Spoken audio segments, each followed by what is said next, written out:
Social media has infiltrated all levels of society, especially sports and, of course, sports media. However, for LeBron James, the noise has gotten too loud, and he's decided to unplug. LeBron made 2 posts yesterday on X. I will read them to you. The first one, simply saying amen to a previous post by Kevin Durant's longtime manager, Rich Kleinman, which read, "With so much hate and negativity in the world today, it confuses me why some of the national sports media still thinks that the best way to cover sports is through negative takes. We can all acknowledge that sports is the last part of society that universally brings people together. So why can't the coverage do the same? It's only clickbait when you say it. When the platform is so big, you can make the change and allow us all an escape from real life negativity. I, for one, find it all a waste of breath." The Olympics and JJ and LeBron show was the future of what this can and should all be. LeBron then followed that up on social media with this post. And with that, I'm getting off social media for the first time. Take care. LeBron's announcement came one day after he said everybody on the internet called me a liar all the time. And when he said that he was watching Dalton Connect's college games last year at Tennessee. All right. We got a bigger crew here with us. Brian Windhorst, J-Mac, Kimberly, and of course, Stephen A. S.A., kick us off. Is LeBron right about social media? To some degree, yes. I mean, you got a whole bunch of trolls, a whole bunch of wannabes, a whole bunch of assholes that are on social media and hide behind their phones or their computers. There's no doubt about that. And the level of vitriol and venom that they spew, they do it intentionally. They're very hurtful. They're very hateful. We all know that. But that's always existed, except social media didn't exist. So that wasn't the platform they had available to them. They have it now, and that's clearly has emboldened them. The issue is not LeBron. The issue is the tweet that LeBron was reacting to, courtesy of Rich Kleinman, Kevin Durant's manager and business partner. He wasn't wrong with some of the things that he was saying. I just challenged him, number one, highlighting the national media and the media and blaming them because, by the way, former players are now a part of the media. Absolutely. All right. So that's number one. Number two, your business partner, Kevin Durant, ain't negative. You didn't say anything about him. I mean, if you're going to say it, say it. You know, just say it with your chest. Say it out loud and proud. You know, your guy, contributes to some of the negativity himself. And I don't have any problem with Kevin Durant doing that because Kevin Durant, for the most part, is a very, very honest dude and he speaks from the heart and he has every right to express his feelings. I'm just saying, if that's what dissuades you, is that's what's disconcerting to you to some degree, Rich Kleinman, then say it all. But in the end, I know you both are here, so I'm not going to belabor this point. In the end, the negativity that exists, Wendy's aspiration for more storytelling and stuff like that, the players have a lot to do with that because they've prioritized monetizing their brand. And the definition of negativity is something that I think, ladies and gentlemen, should be explored. Am I being negative if I say to you, you need to go to the hole, you don't need to shoot because you don't have a jump shot? Am I being negative if I'm pointing out that you shot 2 for 20 on a Friday, but Saturday when I say you showed out, you dropped 40 and people ignore that? Is that my problem? See, that's the kind of stuff that I don't think gets highlighted. But this is why I'm so glad we have Kimberly, who's a reporter and covering this, and J-Mac, you, a former player who's now a part of the media. So we're bringing in 2 unique perspectives along with Wendy. So piggybacking off of what Steven said, I think a lot of people don't understand what reporters do. I'm not a publicist. My job is not to give propaganda. My job is to provide context, tell you what happened, and give you analysis as to why. I think players always group media. They say media, the whole media, except I cover the NFL for a very specific reason, because the men that I cover, so many people never take the time to get to know who they are as individuals. So you want to tell their stories. You want to show that there's not there's not just one stereotype of football players, that they are all different. And yet those same athletes don't treat media the same. They think we're all one thing and we're all out to get you and we're all out to do this and that. And I think with fans too, I think they think that I'm supposed to be a fan as well. And I feel like, to Stephen's point about negativity, to provide context and clarity, to ask questions, it's not about being a fan. It's about literally providing the public with what is happening behind the scenes. What is something that the coach didn't say that you should know as part of the story? And also, a lot of athletes want to be in media themselves. They want to have podcasts, but you having a podcast doesn't mean that I also don't get to provide the clarity and context that might be missing from the publicity that you are giving. I love this conversation because I've only been doing this a few years and I walk straight off the field into the media. And as soon as I go back and I'm talking to guys that are still playing, the first question they ask is, how do you do that? You go on TV and you're talking negative about a guy that you played alongside or about a coach that coached you. My thing is, our job is to point out things and say why. So when I'm talking about a player, to your point, if a guy stunk it up, if I'm talking about a DB and I'm saying he got beat, I'm explaining to you why he got beat and I'm showing you. It's not negativity to talk about what happens in the game. My belief is, as a professional athlete, when I go out there and I perform, I signed up for the life that comes with it. So as much as I can go on social media and use my platform to accelerate and talk about whatever I want, there's going to be fans that feel like their platform is that allows them to maybe go on there and criticize a player that they bought season tickets to and they went and seen. So I'm okay with all of that. I look at this situation, and for LeBron, for us, you question and you're just like, well, why should you care? At this point, everything that he's accomplished, what he's done on the court and also off the court, that's where you start to see. And it's like, is there a need to publicly tell everybody that you're getting off social media? But you said it in a break. He's a human being. And I think that's the reality for a lot of us. Hell, if I had a bad game and I went on social media, there were people that saying, I hope he tears both ACLs and all types of negativity. Vicious nonsense. I was able to take it and move on past it. Some people aren't. There are guys that have to get off of it and get away from it because it consumes them. I'm glad you teed that up, and I want to bring that to you, Wendy, because obviously, Wendy, you've been covering LeBron closely since high school. Why do you think somebody that's the GOAT and so accomplished in the game and beautiful family and a billionaire, why does he care? And why make this statement that I'm going to take a break from social media and people are calling out that I didn't watch Dalton Connect's game in college? Like, why even verbalize that? Well, that's a good point. I think LeBron is immersed in media, and he has been for literally decades. Did you hear I just said decades? He's been doing it for decades, and he will be immersed in media long even after he's out of sports.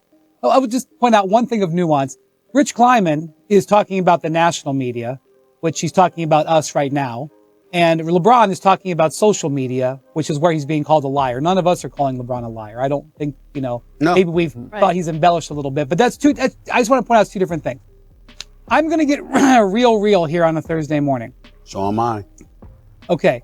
Sports, at the end of the day, are really about filling the void in parts of our lives. There are certain things in our lives that are extremely important: family, work, life, death, etc., like that.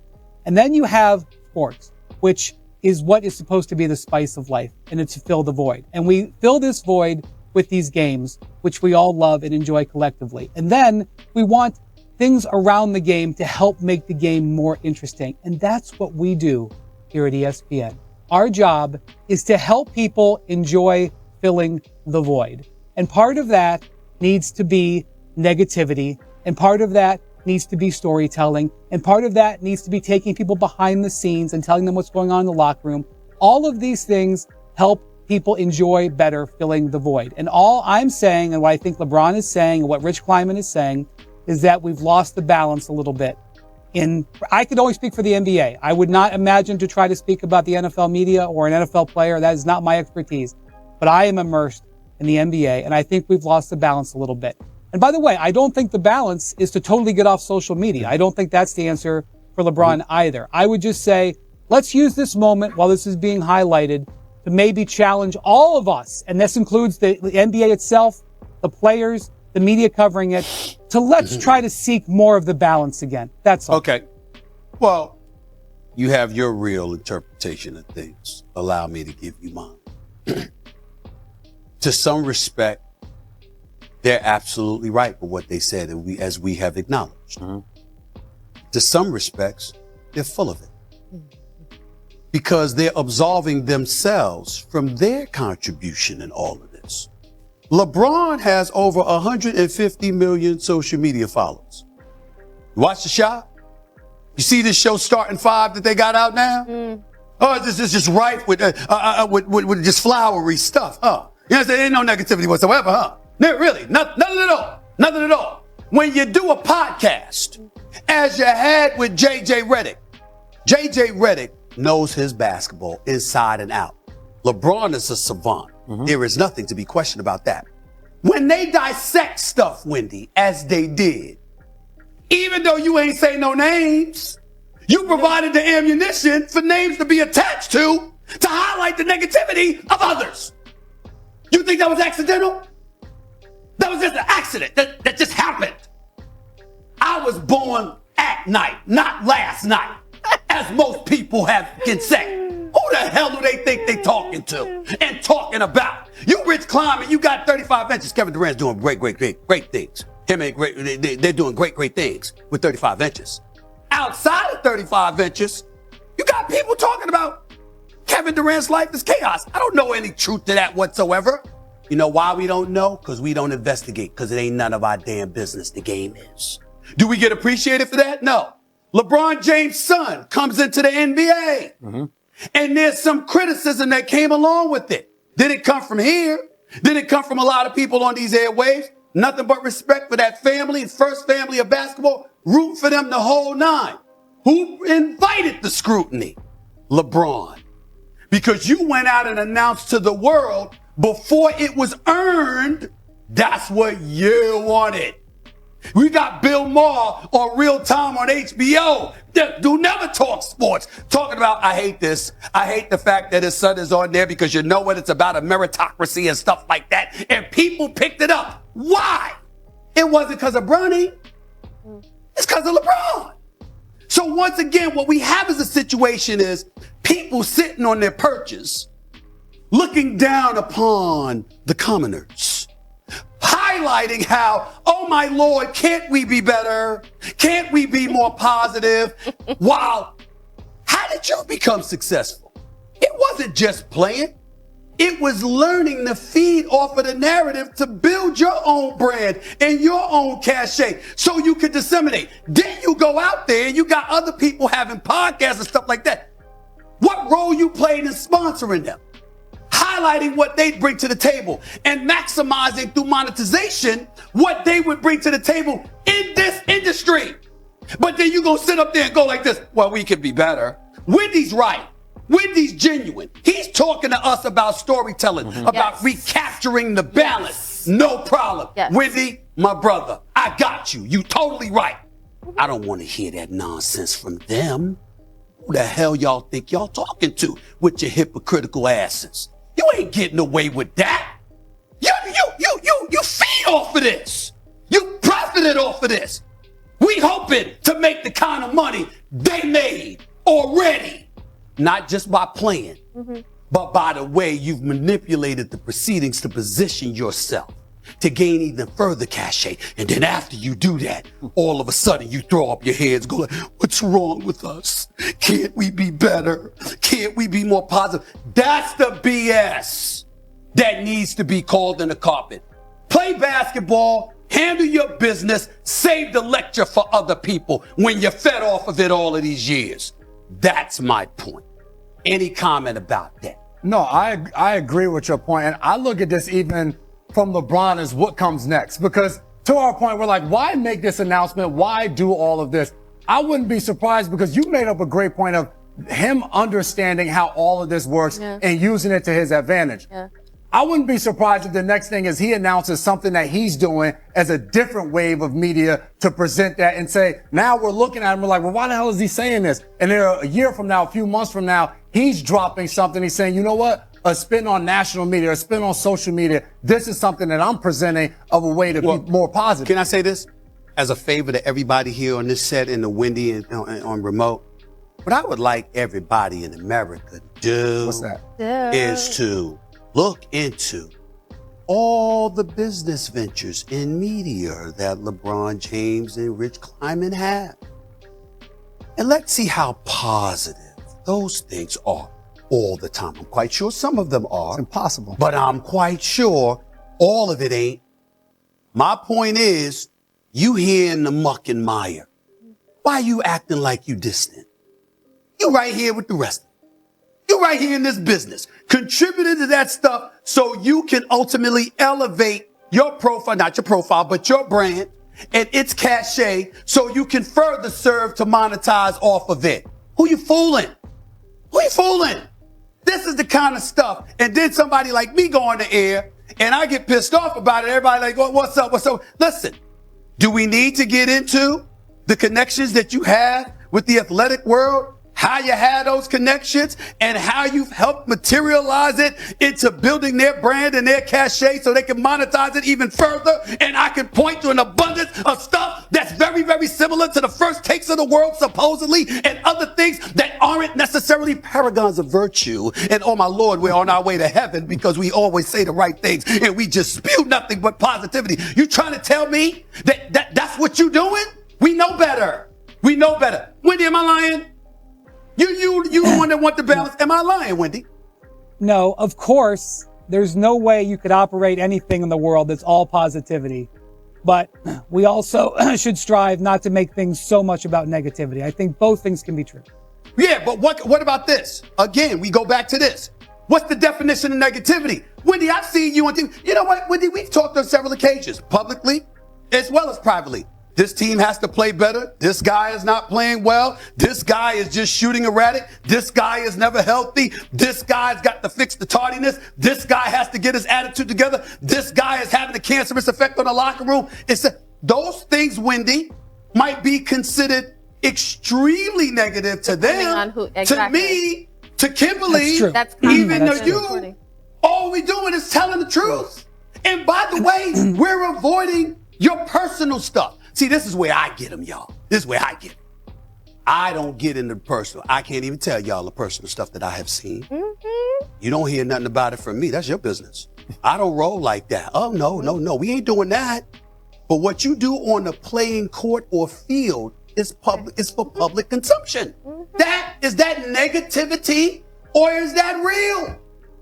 When do we get to decipher the difference, the lines of demarcation between one and the other? When do we get to do that? They want us, they literally act like they want us, you know what? They had a bad night. You want us to go on TV. Oh, he had a bad night. Nobody wants to watch that. He had a bad night. He had a bad night, but he's going to be wonderful tomorrow. That's what they want. Really? That's what they want. That's not the job. I don't think that. But they don't do it. I don't think they want that. But they don't do it is what I'm saying. I'm just saying. The former players out in the media, we're not doing that. That's right. You're hearing guys be honest and critical of people's performance. I also see, Adonis Haslam was talking to me about this. Kendrick Perkins has talked to me about this. You know, numerous, Ryan Clark, everybody, damn it, that used to play, that's been in this business. They went from being cats that you just absolutely love. Cats calling them sellouts, cats disrespecting them, calling them backstabbers. Yeah. You ain't want all of this other stuff, blocking them on their social media. Wait a minute. Wasn't that your teammate? Wasn't that your contemporary? Isn't he talking about the game? Yeah. Now, once upon a time in my world, remember this, Kimberly, we were reporting stuff like you're still doing it, but I was out there in the field. What were they saying? You know what they were saying, Molly? Hey, man, cats just need to stick to the game. To stick to the game. Don't touch on people's personal life. If it's game, we know what we signed up for. Yes. And then all of a sudden, the culture changed. And then all of a sudden they get overly sensitive to everything. Not all of them, not even most of them, but a lot of them.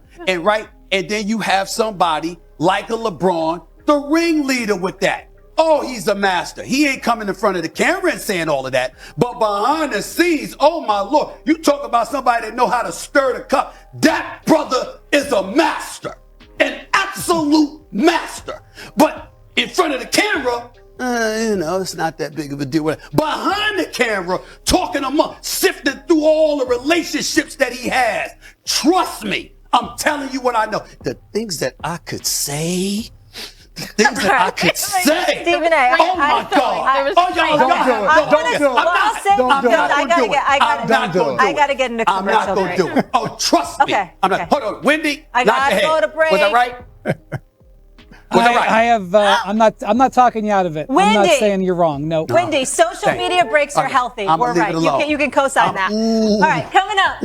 Still to come, is Deion Sanders a better coaching fit for the college game, or would he be more prime time on the NFL sidelines? Huge debate on that. And after failing to reach their high